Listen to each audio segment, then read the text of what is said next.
Houston ISD Superintendent Mike Miles is laying out a plan to protect students who have to cross railroad tracks to get to school. That's after the tragic death of 15-year-old Milby High student Sergio Rodriguez this week.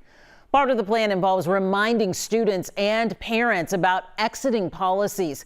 This includes having all principals reiterate that if a student gets stuck behind a train on the way to school, they will not be counted as late. Families can also request transportation for students who have to walk routes deemed as hazardous.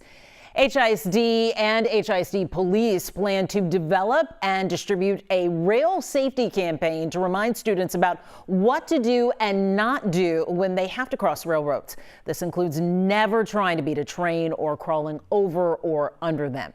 And Miles says the district plans to work with the city, county, and HPD to secure more resources for students who have to cross what he calls the 9 most dangerous railroads that run between schools and nearby homes. And here's a look at those schools. Miles says there are actually 118 schools that have railroad crossings nearby, but these are the schools considered the most dangerous for students who have to walk.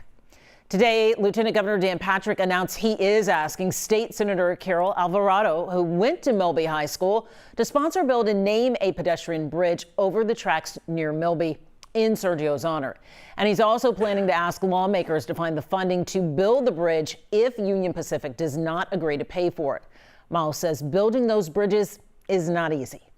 It's a complicated issue, of course, because it's not just about the school, right?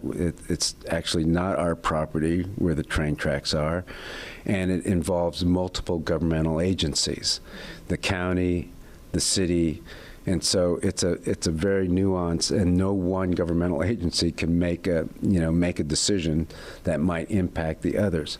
And on top of that, it comes down to some resource. I mean, it costs money to build a bridge, and that also has to be intergovernmental, right, with the Union Pacific. Today, friends and family held a private vigil and balloon release for Sergio at the school.